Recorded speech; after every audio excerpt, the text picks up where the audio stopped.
जय हिंद दोस्तों, मैं दिव्या स्वागत करती हूँ आप सभी का दिव्या जीएस सेंटर के इस यूट्यूब चैनल में, जिसमें हम 25 अप्रैल से रिलेटेड जितने भी महत्वपूर्ण करंट अफेयर्स हैं और उनसे रिलेटेड जितने भी महत्वपूर्ण फैक्ट हैं वो इस वीडियो में कवर करेंगे। तो आइए स्टार्ट करते हैं। सबसे पहले कल के सवाल का जवाब, जो क्वेश्चन था कि ग्लोबल एनर्जी पुरस्कार हाल ही में किसने जीता है। ऑप्शंस हैं आपके ए कौशिक राजशेखर, बी मिथुन चक्रवर्ती, सी वेंकैया नायडू या डी सचिन तेंदुलकर। तो इसका आंसर हो जाएगा आपका ए कौशिक राजशेखर। इनको जो है हाल ही में ग्लोबल एनर्जी पुरस्कार इन्होंने जीता है। अब बात करते हैं कौशिक राजशेखर की, तो कौन है, तो है भारतवंशीय कौशिक राजशेखर, जो कि अमेरिका के ह्यूस्टन विश्वविद्यालय के कुलिन कॉलेज ऑफ इंजीनियरिंग में सेवारत हैं। और साथ ही ग्लोबल एनर्जी विजेता जो हमारे कौशिक राजशेखर जी हैं, इनको जापान की इंजीनियरिंग अकादमी के अंतर्राष्ट्रीय फेलो के रूप में चुना गया है। अब बात करते हैं इस अवार्ड की, जो कि है ग्लोबल एनर्जी अवार्ड।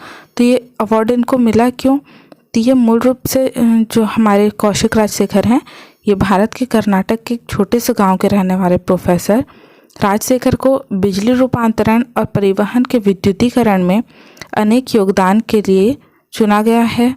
और अकादमी ने कहा है कि अंतर्राष्ट्रीय फेलो के रूप में राजशेखर का चयन विशेष रूप से उस ऊर्जा में उनके उत्कृष्ट वैज्ञानिक अनुसंधान और वैज्ञानिक तकनीक क्षेत्र में उनके योगदान का सम्मान करती है, जो संपूर्ण मानव जाति के हित में पृथ्वी पर ऊर्जा स्रोतों को बढ़ावा देती है।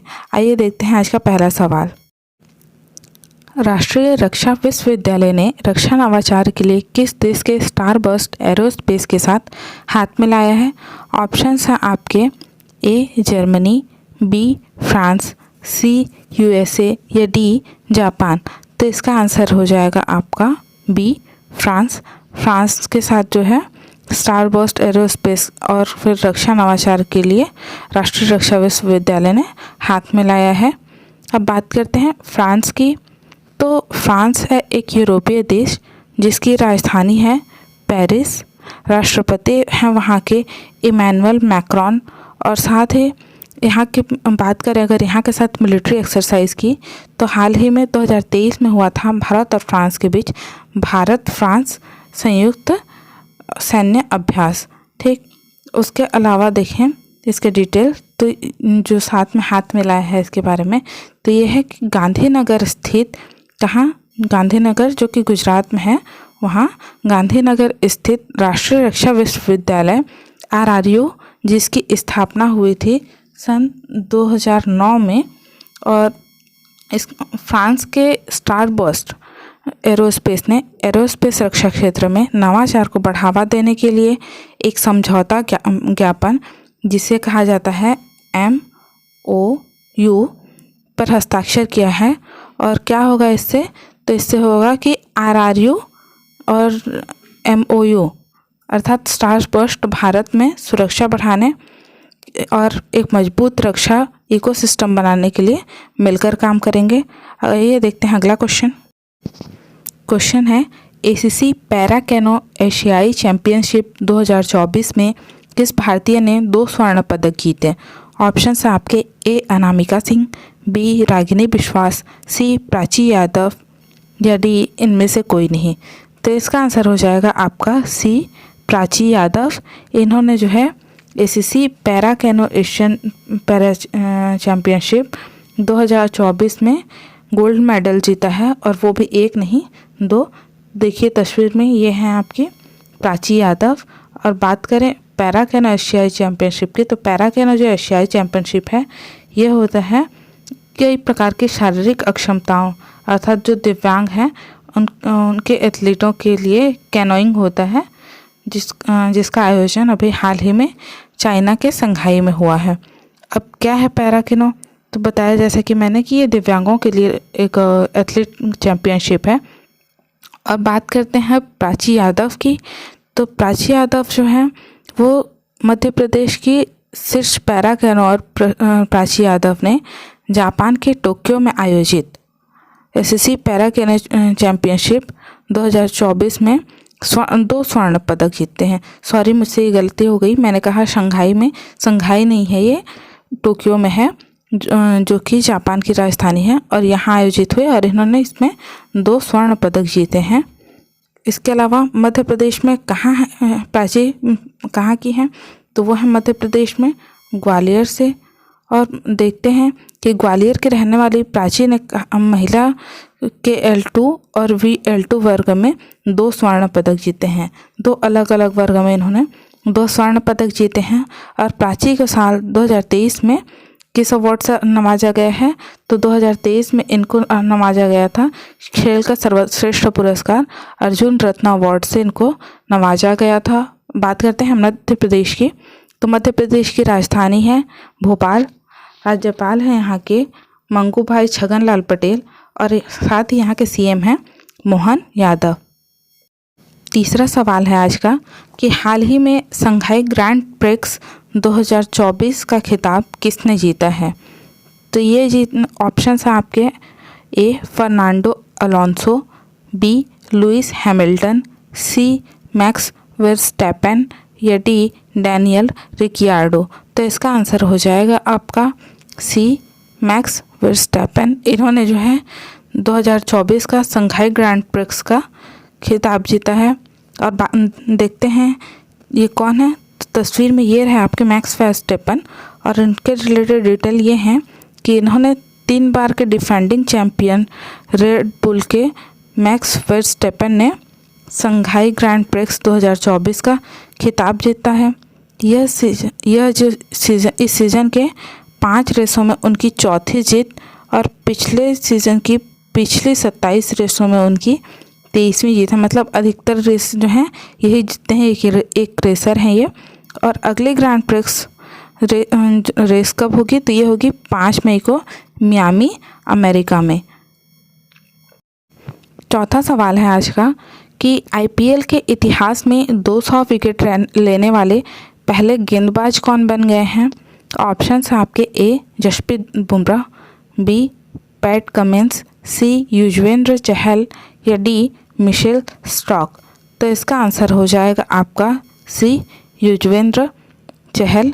और ये कहाँ से खेलते हैं, तो ये राजस्थान रॉयल्स के लिए खेलते हैं, जिन्होंने हाल ही में IPL के इतिहास में 200 विकेट लेने के पहले गेंदबाज बन गए हैं ये। इसके अलावा और किन के नाम रिकॉर्ड है, तो सचिन तेंदुलकर का नाम रिकॉर्ड है कि उन्होंने 40 प्लस की एज में उन्होंने जो है 5000 रन पूरे किए हैं। और उसके अलावा और भी बहुत सारे रिकॉर्ड बने हैं IPL में, जो आप लोग रिकॉर्ड करते रहिएगा क्योंकि इस बार IPL बहुत चर्चे में है। इसके अलावा डिटेल है कि अपने 200वें विकेट के रूप में उन्होंने किसका विकेट गिराया, तो उन्होंने मुंबई इंडियंस के मोहम्मद नबी को आउट किया। और चहल 2014 से 2021 के बीच ये रॉयल चैलेंजर्स बेंगलुरु के लिए खेला करते थे, जबकि 2022 से राजस्थान रॉयल्स के लिए ये खेल रहे हैं। अगला क्वेश्चन देखते हैं, प्रत्येक वर्ष विश्व पुस्तक एवं कॉपीराइट दिवस कब मनाया जाता है।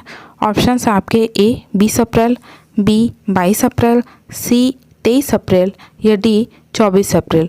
तो इसका आंसर हो जाएगा आपका C 23 अप्रैल को जो है प्रत्येक वर्ष विश्व पुस्तक और कॉपीराइट दिवस मनाया जाता है। अब शुरुआत कब हुई, तो इसकी शुरुआत यूनेस्को द्वारा वर्ष 1995 में की गई थी, और यह साहित्य और लेखकों का एक वैश्विक उत्सव है।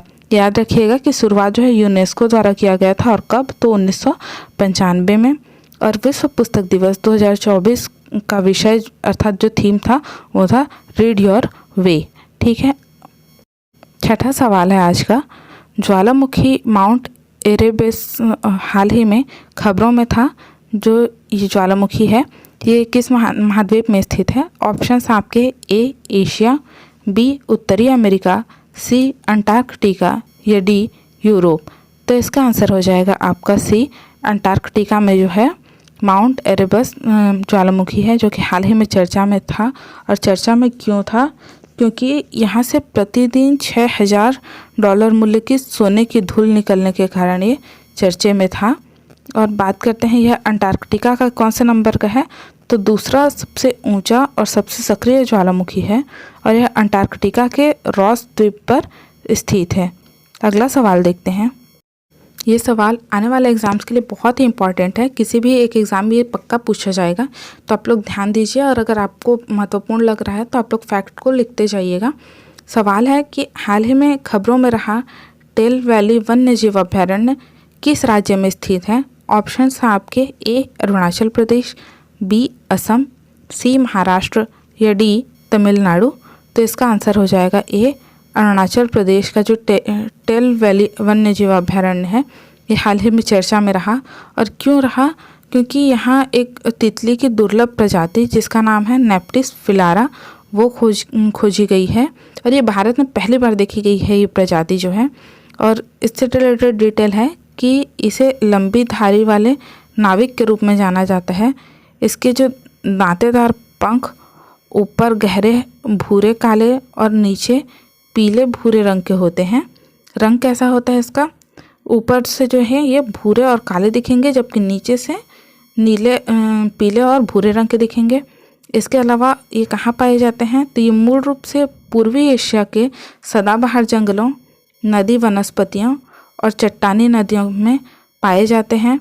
इसके अलावा अगर पर्टिकुलर देश की बात करें तो ये पाए जाते हैं आपके पूर्वी साइबेरिया, कोरिया, जापान, मध्य और दक्षिण पश्चिम चीन तक फैला हुआ है इनका जो क्षेत्र एरिया है।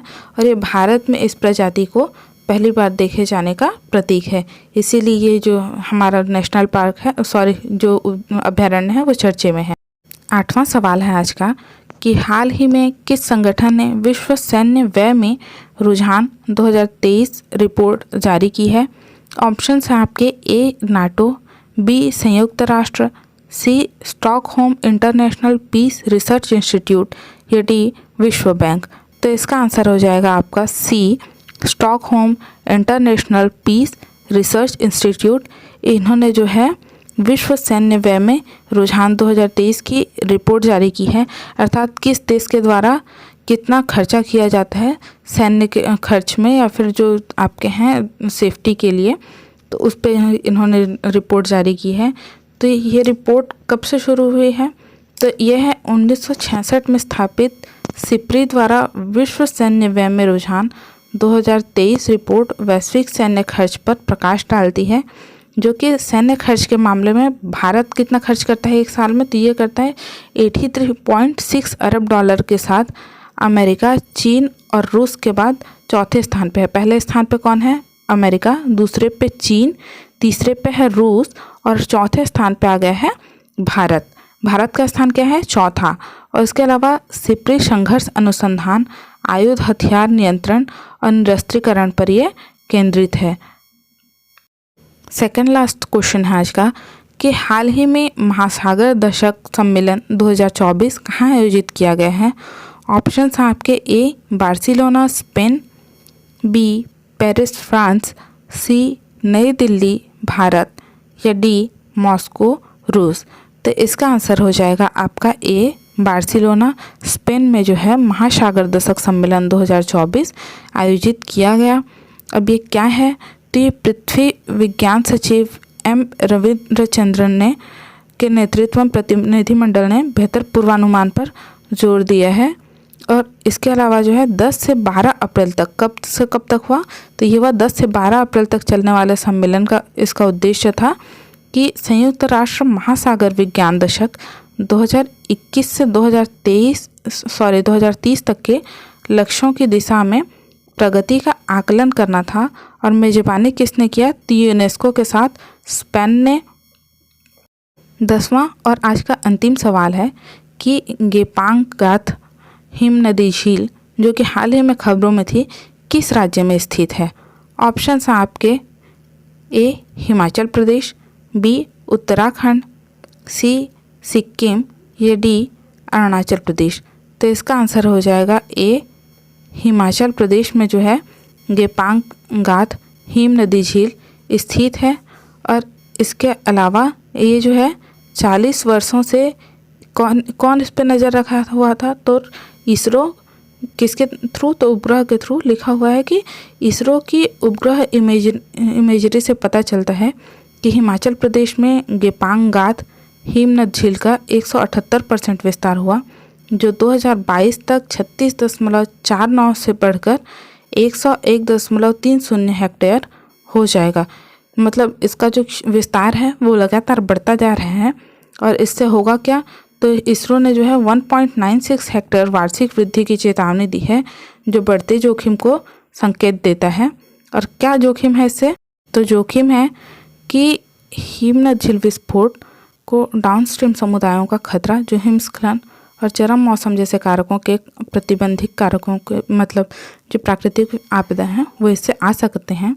जैसे कि सिक्किम में हाल ही में हुए GLOF के कारण भयंकर बाढ़ आई थी और इसी से रिलेटेड जो आपदाओं के लिए इनको अलर्ट किया गया है।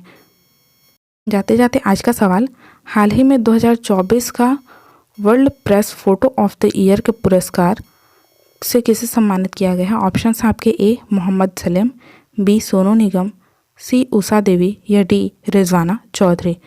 तो आप लोग इस क्वेश्चन का आंसर कमेंट कीजिएगा और अगर वीडियो अच्छा लगा हो तो प्लीज़ चैनल को शेयर, सब्सक्राइब एंड लाइक कीजिए।